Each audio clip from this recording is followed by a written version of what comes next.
Welcome back, everybody. It's the Jeff Fox Show, and as I promised you, man, we were gonna reach into our Rolodex and pull up a great friend of the show, a man that we've known along the years and has introduced us to a lot of great people. He's a great person, great friend of the show here. We're gonna talk to Robert Scoop Jackson, columnist, writer, activist, ESPN. Just does it all, man. Follow him at IB Scoop Jackson. Scoop, what's going on, my brother? What's going on, Jay? How you doing, boy? Hey, man, doing great, man. It's been a while. Man, thanks for having me back on, man. It's been a while. Yep, absolutely, man, absolutely. One of our favorite guests. And I wanted to get right into this New York Knicks situation. I really was curious to hear your thoughts on the Charles Oakley incident, you know, and the fact that the next time I watch a Knicks game, I see what's his face? Larry Johnson courtside, and Latrell Sprewell. What and Bernard King. Going on? Well, you know, first off, I think the whole Oakley situation, you know, was handled very poorly, and I use that word, you know, consciously by the Knicks organization.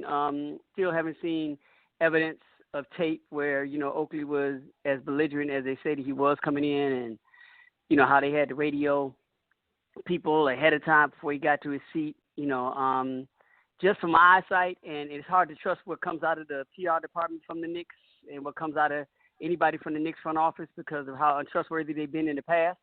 So it's hard to take their word for their side of the story. But from what I've seen and what we've all seen and been available to see on tape, you know, I don't see where initially, if he was that unruly, that you stepped to this man immediately with 6 security guards. You know, that throws up, you know, your defense mechanisms go up immediately after that. And then for them to act in which, the way in which they did, and for them to handle that situation in a public setting, you know, not taking into consideration how this could escalate into the fans getting involved, and, you know, you having a mini riot right in there in the, you know, 100-level section of the Garden, and what that looks like is ridiculous. So, you know, the way they handled it initially was bad. I felt the way the PR department handled it afterwards, as far as sending out a tweet, you know, basically, you know, insinuating that there were issues with him either mentally or chemically involved. And then for James Dolan to go on the radio in interviews and basically state without having, you know, medical, clinical, or legal proof that Oakley had an alcohol problem and needed anger management classes, especially for somebody who's been through somewhat substance abuse situations, to throw that out there. And let me see if I got his claim, but he said, I think he may have a drinking problem. Oh, wait, no. That's what they said in the tweet. James Dolan specifically said, I think he has an alcohol problem. I don't know. You can't, that's not, you get what I'm saying? You can't say that. You have to have empirical evidence in order to start, you know, slandering people and saying that they have an issue. There's a difference between being inebriated, being drunk, and then claiming somebody has a substance abuse problem. And you can't follow that up with, I don't know. Especially if you are supposed to be the president of an organization or institution, this being Madison Square Garden. You know, you need to be a little bit more cautious in what you say. Very much like Trump. Like, any of us could tweet what Trump is tweeting, but we're not the president. Right. There's a certain code of ethics that go along with you having that position, especially in a public forum. And, you know, once you go on a Michael K. show or ESPN show or radio show, that becomes public forum. So for you to follow up your PR department saying that we think, you know, he should get, until he gets help, and we hope he gets help, that's your insinuation, but then you follow that up with an, you know, unclaimed, you know, an unevidenced claim against somebody having a substance abuse problem, and this is a former employee. Once again, I think the whole situation from the front office, you know, including the PR department and the security detail with the New York Knicks was handled, and I'll say this using it because the words I want to use I can't use, poorly. That's the best. That's the best way I could put it. And there's a lot of other variables that go into that poorly. You get what I'm saying? There's the class system that goes in there. There's the racial issue that goes in there. There's the, you know, owner, you know, employee, former employee ethics that go in there. There's the grandstanding that goes in there as far as I'm going to put you in your place. You know, there's a whole bunch of other variables going poorly. So include all that in there. So I just think it was handled poorly. Yeah, not to mention from the, being just a basketball fan, but if you're a fan of the New York Knicks, like my dad has been over the years, and you got to love Patrick Ewing and Oak and Allen Houston and those guys and those teams, to see one of their own treated like that, I mean, that was a PR nightmare altogether, and this team hasn't exactly been on the right track on or off the court lately. That really just was a combustible situation. Yeah, and you don't even take in consideration what could escalate from that in the way you handled it. You know what I'm saying? It's like, look, once again, if you feel that the man is belligerent, if you feel that the man may be acting on the stimulus of alcohol in the system, you know, he may be intoxicated. You don't know, but you have security following him there. The way to handle that situation on first approach is never send 6 to 7 security guards at one time. One day, Oakley, man, can we talk to you for a second? You know what I'm saying? That's the way you approach that stuff, because if you feel it, according to you all, there's alcohol or substance involved in this, that's not the way you approach it in a public setting. You don't know what could jump off, because you know immediately the defense mechanisms go up on that person, because even if they don't have any substance in this, they're gonna be protective. I mean, I don't know what the situation is, but you know as well as I do. You confront a drunk person, what are they gonna do? Yeah. So with you, and that's the way you chose to handle this with somebody you know. It's not like he's somebody you don't know. You get what I'm saying? You know, everybody in that building knows who Oak is. It's not like some random cat coming off of 7th Avenue. Just walking up in there. No, this is Charles Oakley. You know what he does. You know what he's about, and you know he's no threat. Let's get to the core of this.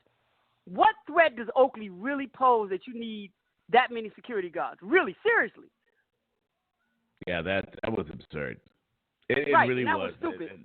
Yeah. And then I want to get along with it. And then on the back of it, because you asked the other side of the question about who he brought in, about Latrell Sprewell and Larry Johnson and Bernard King coming in there. You know, that's, again, the PR department and James Dolan, and that goes to that class system I'll talk about. You know, about, look, I'm the owner, you are the employees. I'm the owner, you the slaves. You know, if you really want to get down to it. So I'm going to tout you all in the same way Donald Trump did, Kanye West, Jim Brown, Ray Lewis, Steve Harvey.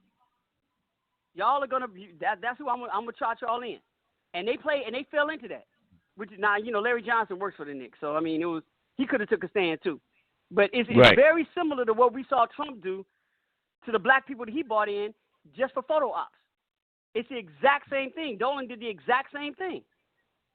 It seemed like it was a rush. Go ahead. It was a rush PR move on their part to try to say, well, hey, I have black friends, or, you know what I'm saying? Like, it was one of those type of situations. Exactly. And that's why I say racist at the corner. How condescending is that to us as a race? How condescending is that to us as people? How condescending is that to players in the NBA? How condescending is that to them? I don't understand how they didn't even see that. Latrell Sprewell hadn't been in, 13 years, and all of a sudden, and then the Knicks organization is going to put out, we had this in the works before this went on. Right. That could be true, and I'm not saying it's not true. That could be true, but it's up to Latrell Sprewell to smell that. To see that, like, nah, I'm not gonna be your pawn. Exactly. I'm not gonna be there. I'm not gonna play this game. Larry Johnson, look, I can get a job. Damn a job. I have my own set of morals that I should stand up in this particular situation, because I don't like the way this looks, and I don't like the way you're trying to use me in this situation. Same thing with Bernard King. I just think you're approaching it as very condescending. I'm upset that they fell for that. But once again, we just saw this a month ago. We've seen Trump play this out all the time, and for somebody to come behind and do the exact same thing, it's at the core racist, on the surface condescending. Yeah, absolutely. We're talking with Scoop Jackson right here on the Jeff Fox Show. Scoop, it really hurt me to see that. It hurt me to see Charles Oakley treated that way, and then the comments that followed. But even prior to this situation, the Carmelo Anthony situation with Phil Jackson and how that is being handled. That left a sour taste in my mouth. And then you follow that up with this. All the Knicks are train wreck right now. They're worse than a train wreck, man. You know, this is worse than a train wreck. This is way worse than a train wreck. This is basically you know, a modern day Shakespearean play, you know, playing itself out in front of our eyes that happens to deal with a sports organization. You know, because, you know, a train wreck can be considered an accident. An airplane crash can be considered an accident. You know, a freeway, you know, situation could be, you know, when, you know, those are accidents. You know, this is purposeful. Accidents are purposeful. This is purposeful. Phil Jackson doing what he's doing and putting Carmelo out there, you know, he won't have any meetings or interviews with the media, but he's going to speak through social media, you know, and hide behind that and play a player that he signed, you know, who basically is still the cornerstone of his organization. He's going to play him like the way he's playing him through social media. That's basically what cowards do. You know, and Phil Jackson, who's been given the keys to this whole organization, he's acting out that way and playing it out that way in public. And once again, it's a very condescending ownership, slaveship, you know, kind of dealing. You know, I'm going to keep you in your place. I'm going to say what I'm going to say, you know, and it's like, wow. So you have that playing itself out right there, you know, and you know, Carmelo's been taking a high road, which is fine. But to me, it's all purposeful. James Dolan having the security detail or whoever made that call, you know, having the security detail handle Charles Oakley the way they handled it without really thinking this out, that's purposeful. That tweet they sent out after that, that's purposeful. James Dolan claiming that Charles Oakley has a substance abuse problem and continuing to do that, that's purposeful. You know, once again, Phil Jackson treating Carmelo Anthony in a public space the way he's treating him, that's purposeful. So you say it's a train wreck. Train wreck is an accident. Nobody intends to have a train wreck. This is purposeful. That's what I'm saying. It's worse than that. It's way worse than the train wreck because they're doing this on purpose to people, to harm people, and in the same time, you know, harming the organization. But it's not like they haven't started. It hasn't started yet, but it may start now. There has been no financial repercussions from this. You know, they haven't lost any money. The Garden is still sold out. You know, they're still getting their television revenues. Advertisers still there. Nothing's come up. So, you know, win or lose, they're going to make their money. You know, so they haven't had a backlash off of this. So that's why they can afford this. That's why they can afford to do this because it's not costing them anything. Right. Scoop Jackson over the Jeff Fox Show. Scoop, you know, the Knicks are one of the glamour franchises, I would think, along with the Lakers and the Celtics in the NBA. Do you think it's going to come to a point where Adam Silver perhaps has to make a phone call or a visit to that organization and say, look, guys, this isn't exactly what we had in mind for you guys because it has a stench to it. That whole franchise has a stench to it, and it's taking me back to the days of the Malice at the Palace. Not that it was that ugly, but the whole – But it could have been. Yeah, it could have been. Yeah, but here's the deal. And this is where the Knicks organization is very smart at this. There's, you know, as much as we want to speculate and try to sit on the outside and throw darts on exactly what's going on, there's nothing they've done that is so blatant in the way you can pinpoint and say that that's true. I can claim that it looks like, you know, to some degree, racist behavior and racial activities that could be one of the variables that's at the center of this, but there's no empirical proof of that. Right. You get what I'm saying? It may smell bad, but we can't directly pinpoint, all right, this is what has to change. It has to go.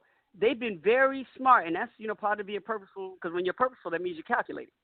You know, in doing this in a way that they haven't had a player revolt, and until there's a player revolt, the commissioner is not going to be able to step in, because what is he going to step in on grounds of?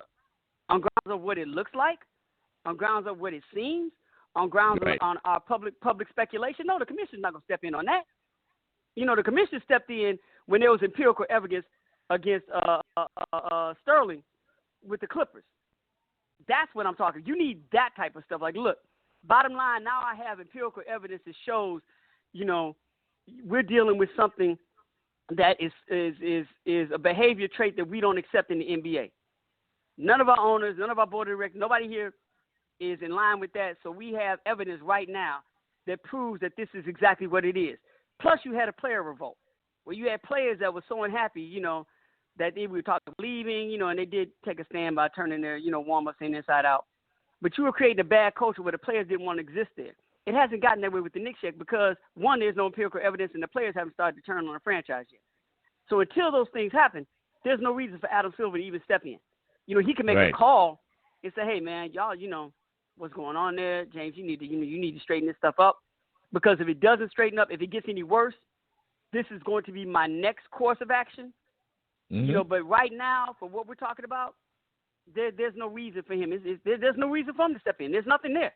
Seriously, Jeff, if we were police officers, really, if we were detectives or police officers, what could we actually charge the Knicks with?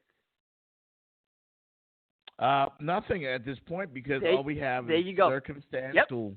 There you go. Exactly. That's exactly what I'm saying. So we can make all the claims we want to. But right now, you know, and I have to give him credit for at least, you know, dancing that line. And I'm giving him credit for being smart. You know, I'm giving him credit for being at least smart about that because I think everything they're doing is purposeful. Therefore, it's calculated.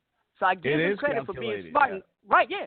So they're smart enough to do it in a way that there's no evidence pointing against them to do anything about it. It just looks bad. You're absolutely right. You're right because I would have done the same thing, to be honest with you. What other recourse of action would you be able to take in order to try to clean up the image of the organization other than going back and bringing back some of your greatest players and your most beloved players after an ugly incident like that? Right, and it's a smart move on their part, but it's placating to our ignorance, to the public's ignorance, and thinking that we won't see through that. So basically, like I said, it's condescending to us because he's calling us dumb, and it's condescending to the people that they extended that olive branch to because they didn't see that. Looking around the league, I see drama everywhere. There's drama in New York. There was drama in Chicago, you know, revolving around Dwayne Wade and Rondo and Jimmy Butler, and drama in OKC, you know, with and drama in LA. Don't forget it. Don't forget LA. Drama in LA. Like, I mean, it makes good stuff for us sports talk show hosts to talk about, but outside of the New York situation, the Durant situation troubles me the most, you know, with Russell Westbrook in Oklahoma City and the fact that those guys have not had a conversation since KD decided to go to Oakland. I think he owes at least a phone call, an apology, or something to Russell Westbrook. It's a conversation. Well, here's the deal. No, I get that, but here's the deal. Let's not be confused.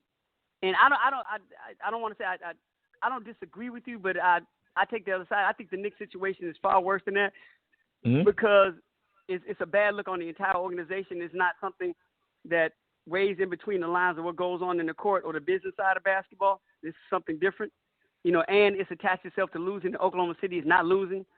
So you know what I'm saying? Right, so the Knicks are just looking right. If the Knicks are winning and doing this, it'd be a different conversation.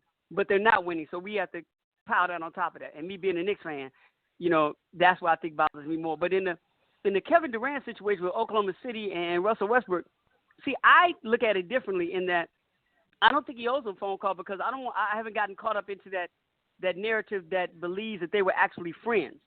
I think there's a difference between friends and teammates. I think Kevin Durant and Russell were teammates. You know what I'm saying? And I don't extend it like, you know, he owes them that because they were partners. They were friends. You know, everybody in the NBA, especially those that are veterans that have been in the league more than 5 years, understand that this is a business. You get what I'm saying? That this is a business. And, you know, there are going to be decisions made in your control and out of your control. And in this situation, Kevin Durant had control. Now, for me, on the outside looking in, you know, and teammates, when you're teammates, you have to call yourself brothers. You do this, everybody rides along the same chain because you are teammates, but that doesn't necessarily make you friends. Right. You know, Dennis Rodman and Michael Jordan were not friends. They were teammates. They won together. Kobe and Shaq were not friends. They were teammates. They won together. You know, now, Kevin Durant and Russell Westbrook, to me, they were teammates. And when you're teammates and not friends like that, if you decide in a free agent market to go to another team, You know what I'm saying?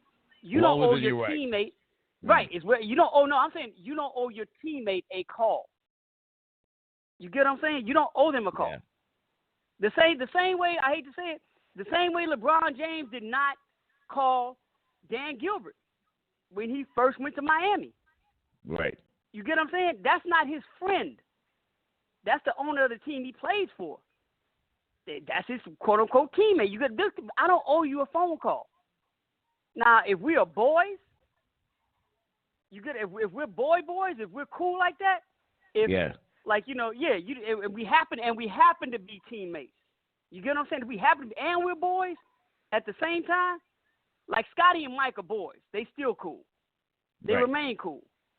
If Mike had left and not called Scotty, that would be different.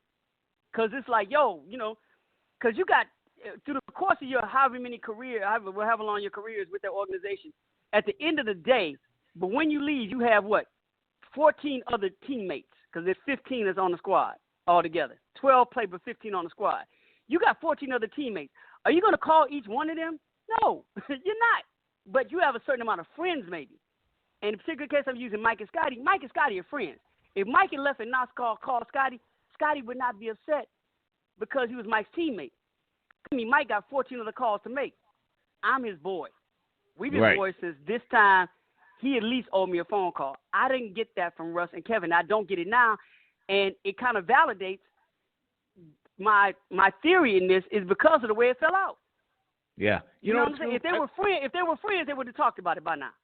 If they were friends, it wouldn't have been this way. Yeah, I think we in the media were looking for friction between those two guys for years because they always seem to have to defend themselves or their relationship as teammates to the media. Like, now, there's no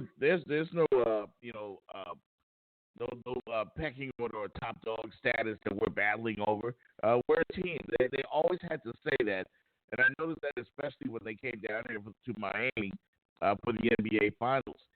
Now, the point you made that's great also is that you can be teammates and not boys. I thought that was a great point by you because I've seen it before with the Oakland A's. Yeah. Yeah, but let's go. You saw it just there in Miami with you. Here's the deal. Mm-hmm. Let's take this whole scenario and play it out, just shorten the time span between LeBron and Dwayne Wade. Mm-hmm. If LeBron had just left when he left Miami and gone back to Cleveland and not said anything to Dwayne Wade, that would have been a problem because they're friends. Right. Now, does LeBron have to call everybody else on their damn team and let them know? No. No. Right. So my thing is that we like to draw storylines in sports. That's kind of what we do, and we've gotten really egregious with that. We've let that lead and dictate how we cover things and report things, and to me that's tainted the journalism that we tend to put out on all aspects, on television, in print, in digital, and on radio, all of it. All of it. We've all been tainted because this is what we keep chasing and inventing storylines. We created a storyline with Russell Westbrook and Kevin Durant, kind of forcing them because of the differences that they have on the court, and how they're diametrically opposed to one another in their playing style.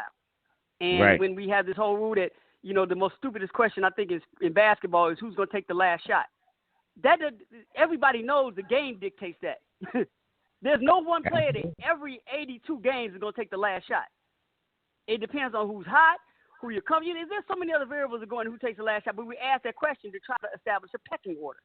And that question stayed constant through Kevin Durant and Russell Westbrook's teamship in Oklahoma City. And that way we pitted them against each other. And that was a storyline we were able to create. Without stepping back and saying, you know what? These guys ain't got to be friends. It's not about their friendship. It's about them existing as teammates and being able to do that at a high level. You get what I'm saying? I don't want to throw anything out there because I'm just saying it just hypothetically. Mm-hmm. There's been nothing to show to me that Steph Curry and Klay Thompson are best friends. There's nothing that's been shown to me that Draymond Green and Steph Curry are best friends. You get what I'm saying? Yeah. But they're winning, they're doing their thing, and if Klay's like, look, man, my contract's up, I'm out. He doesn't. If they're not like tight, if they're not boys like they're right, he doesn't owe Steph a phone call, explanation, or Draymond. He said, man, we were teammates. We were cool. We were tight, but we're teammates. Right. we're not, we're not partners like that, but we try to force that. And I think that's the situation with Kevin Durant and Russell Westbrook. We are forcing that on them because we looked, and maybe going back to what you said, seeing Dwayne and LeBron in the finals, maybe we wanted to see that out of them. And maybe the media forced that because we thought that's what it would be, because that's a beautiful story. But it wasn't true. So trust me, if LeBron had left Miami and not made a call to Dwayne Wade, there would be a story. I think that's more of a story because there's a friendship there. And right. I really, from the outside looking in at Russ and Kevin, they were teammates, and they handled it well. They handled it perfectly.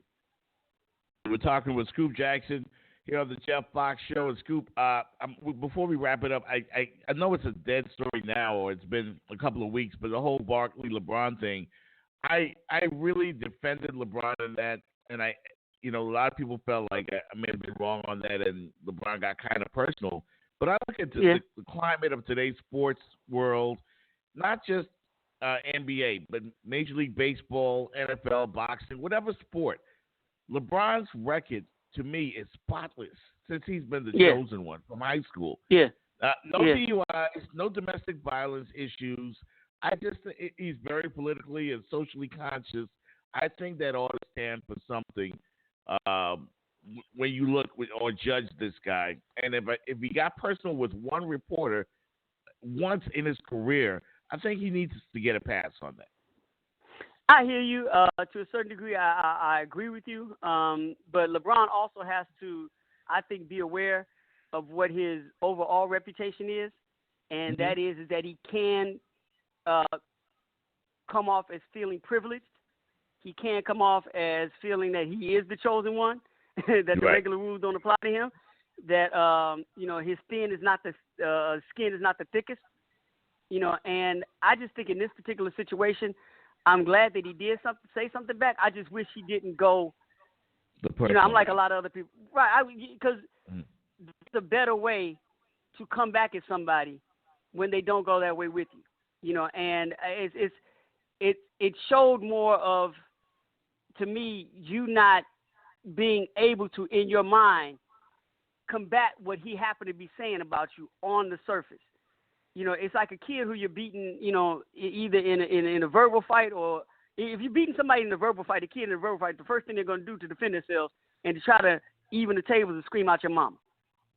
Yeah. Now, why you gotta bring my mom into this? You know what I'm saying? Right. I'm talking about the clothes you're wearing. I'm talking about your haircut. I'm talking about you flunked the spelling bee, the spelling test.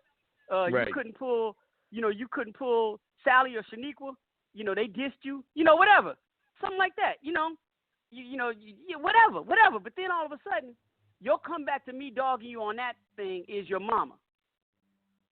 It's the same thing to me. Like, what's my mother have to do with this? This has nothing to do with it. Now, if you're getting beat down, you have all the right to come back, but it shows a sense of desperation. It shows a sense that, you know what, you can't sit around and come up with something to combat what I'm saying, maybe against me. Right. Instead of going to my off the courts activities, go to what Charles Barkley didn't do on the court. That's like what Shaq you go did. back on. Yeah. Exactly. Like Shaq did. Well, Shaq went at him. Shaq. Yeah, Shaq went at him that way, but let's not act like Shaq didn't go out of line. In some of the whole Kobe thing too. Shaq and Kobe both went out of bounds on certain things. You know what I'm saying? So it's not like LeBron is the only person we're talking about. I'm just talking about in this particular situation what Charles was talking about. And I see where LeBron felt his character was being challenged because he said he doesn't want to compete. And I get that striking a nerve. I get that striking. Yeah. But once again, he's not talking about anything off the court. He's not talking about your mother. You know what I'm saying? Okay, yeah. I see what you're saying. That's all I'm saying. It's like, look, Charles, at least I played defense. You talk about competing. Competing is about defense. You never played defense a day in your life. Right. You know what I'm saying? There's ways to go back at that to challenge somebody's character on the court. Once again, to me, when you start like going that route, and I personally, because LeBron's my dude, I wish he would have took some time before he responded. But we live in a day and age where everybody feels they need to react immediately. But if he had taken some time and constructed in his mind, all right, let me go back at this cat. Let me clap back at this cat. Yeah. I don't want to do this on a rush. Let me sit down and really construct my clapback. Because because sometimes when you don't sit down and think about things, and a beef comes to this stage, you come off looking like Meek Mill. Yeah. Sometimes you got to take an L. Sometimes you just got to take an L. Sometimes if you get to a point where you don't want to take the L, at least sit back and take the time and construct something that's going to have the same, if not more forceful impact on that person. And then you drop the mic. And then everybody bows down to you. And like, oh, man, he just killed him. There's no gray area. What LeBron did was leave some gray area because he went personal and took it off the court. If he had kept it all down and like, you know what, let me really go back at Barkley in a smart, intelligent, genius way, way. I'm going to slay him. Yeah. Like on some genius level. And that Barkley is going to have to be like, man, you know what, my bad, LeBron. I shouldn't have never, just shut it down. But you have to take time to construct that. You can't do that off the top of your dome.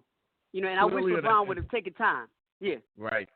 That was clearly an impulsive reaction on his part. Certainly when you put it that way as well. No doubt about that. Scoop Jackson, man, we appreciate you, dog, man. You've always been nice to us and always been available. We're going to do this again and chop it up with you right here on the Jeff Fox Show, man. We appreciate you, bro. Anytime, fam. Appreciate you, too. Yes, sir. 200? 200.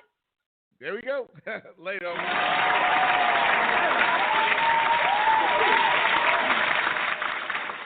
Only from John Frieda.